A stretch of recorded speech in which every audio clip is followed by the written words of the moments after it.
Ang programang ito ay rated SPG. Striktong patnubay at gabay ng magulang ang kailangan. Maaaring may masiselang tema, lengguwahe, karahasan, sexual, horror o droga na hindi angkop sa... Ang ganda dito.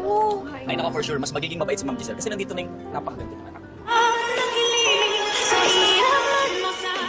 Humanga naman ang husto itong mga kaibigan ni Annalyn nang makita nga nila itong venue na ginanapan ng party dito ng mga bata. At dito naman na sinasabi ng mga kaibigan ni Annalyn, lalo na itong si Doc Prado, na baka magiging mabait na daw itong si Giselle dahil dumating na nga itong kanyang anak na si Justin.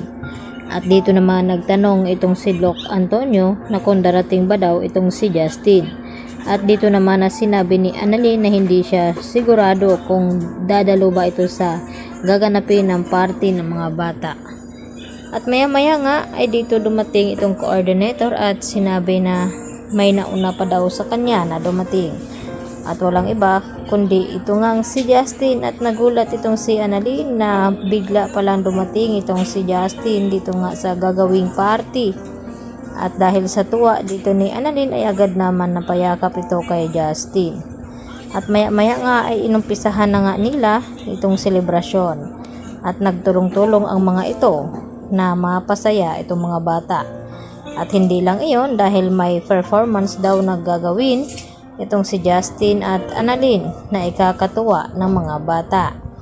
At napilitan namang sumayaw itong si Justin at wala na nga siyang nagawa dahil gusto nga ni Annalyn na makasama siya alang-alang nga dito kay Don Pepe. Samantala, hindi nakaligtas na makarating dito kay Eric ang balita na nakipagkasundo na nga itong si Justin sa kanyang ina na si Giselle. At hindi rin mapigilan itong si Eric na puntahan itong si Justin at pilit na paalisin dahil may flight nga daw sila papuntang US. At dahil nga napatawad na ni Justin ang ina na si Giselle, ay ang gusto niyang mangyari na iwanan na ito at tumuloy na nga papuntang US. Dahil gusto rin naman ni Justin na makasama ang ina, ay dito naman na sinagot niya itong kanyang ama na sa huling pagkakataon ay gusto rin naman niyang maranasan na magkaroon ng ina na makakasama. At tila nagalit ng husto itong si Eric at hindi na rin mapigilan ni Giselle na makialam at nakiusap dito kay Eric na kahit ngayon lang Pasko ay makasama niya itong kanyang anak.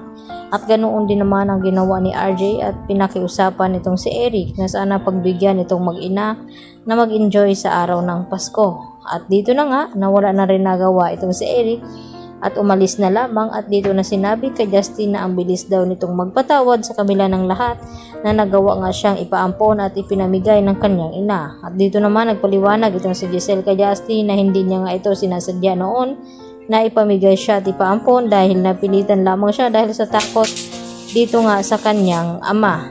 At hindi lang iyon, dahil naintindihan na nga ngayon ni Justin kung ano nga ang dahilan ni Giselle na kung bakit nagawa niya ang mga bagay na iyon na hindi naman ginusto ni Giselle. Samantala, natutuwa na rin naman itong si Annalyn dahil sa wakas ay nagkasundo na ang mag-ina at nagkabati at isa na nga lang ang kinakailangan nilang gawin kundi itong ang magising na itong si Don Pepe at kinakailangan malaman daw nila kung sino nga ba ang nagpakidnap dito sa kanya at kung sino ang nagtangka sa buhay nito. Lalo pa ngayon na nagbabalak na nga magbakasyon itong sina Lynette at Annalyn upang ma-enjoy naman ni Annalyn na makasama itong kanyang ina na si Lynette at makalimutan na nga itong trauma na naramdaman ngayon ni Lynette.